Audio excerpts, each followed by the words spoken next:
Bismillahirrahmanirrahim. Assalamu alaikum dear students. In this lecture I am going to discuss with you about electric power and power dissipation in our resistors. Now what is power? Power is the rate of doing work, or it is the rate at which a body is doing work. Now what is electric power?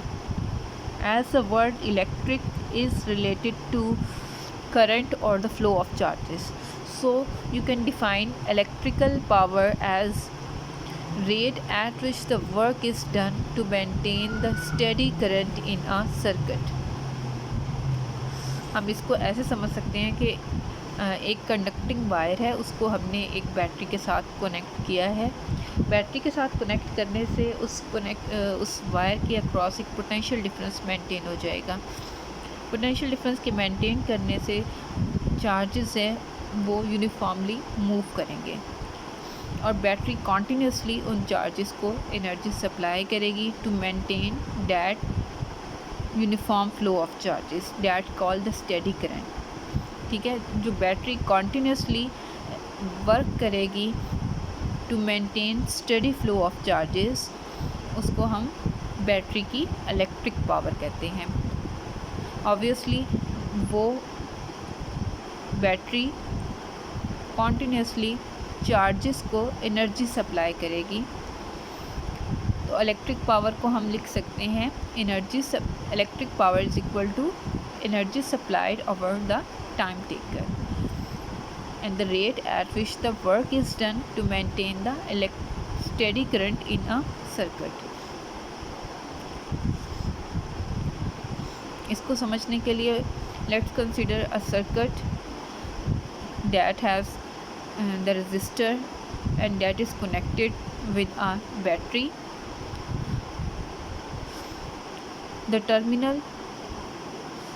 The positive terminal of the battery is connected with the point A of the resistor, and the negative terminal, that is basically at low potential, and it is connected with the point B of the resistor. So the 2 points of the resistor, point A and point B, will be at 2 different potential. So a potential difference will maintain across the resistor by application of battery. Battery को resistor के across connect करने से एक potential difference maintain हो जाएगा, जिसकी वजह से resistor में से करंट फ्लो करेगा और बैटरी कॉन्टीन्यूसली चार्जेस को एनर्जी सप्लाई करेगी to maintain steady current in the circuit.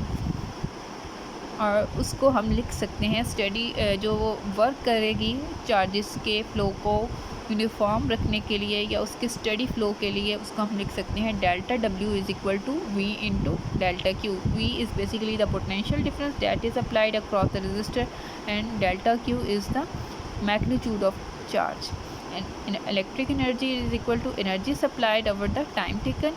Now putting this value of delta W from the above equation, this is equal to P is equal to delta W over delta Q. P is equal to V into delta Q over delta T.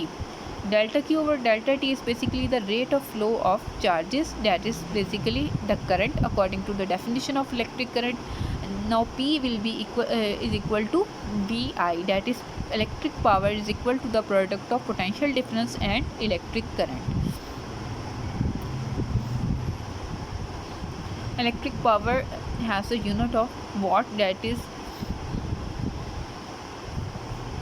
the SI unit for the power.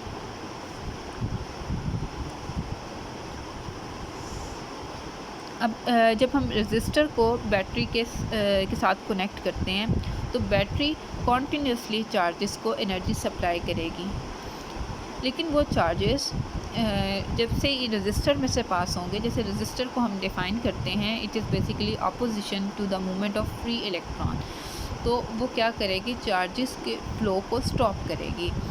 तो जितनी हम यहाँ से कह सकते हैं कि battery जितनी एनर्जी चार्जेस को सप्लाई करेगी उतनी ही एनर्जी रजिस्टर के अक्रॉस कंज्यूम हो जाएगी, या आप उसको कह सकते हैं डेसिपेट हो जाएगी। ठीक है, तो according to law of conservation of energy, the energy supplied by a battery is equal to the energy dissipated across the register.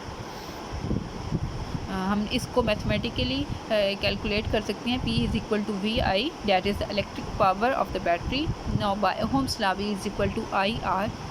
Now putting this value from putting the value of putting Ohm's law in above equation, P is equal to IR into I, P is equal to I square R। इस formula को आपने पहले भी heating effect of current में पढ़ा होगा। That is कि current का एक ये भी इफेक्ट है कि अगर किसी वायर में से करंट पास हो तो उसके रिज़ल्ट में इलेक्ट्रिकल पावर है वो डेसिपेट या कंज्यूम हो जाती है in the form of heat. ठीक है, आपने वहाँ पे पढ़ा था H is equal to I square RT।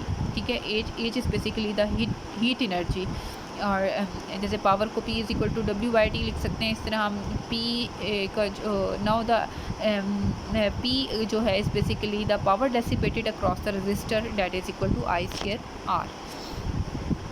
इसी फार्मूला को आप एक और तरीका से भी लिख सकते हैं। I is equal to V/R, P is equal to V/R whole square into R, that is P is equal to V square over R.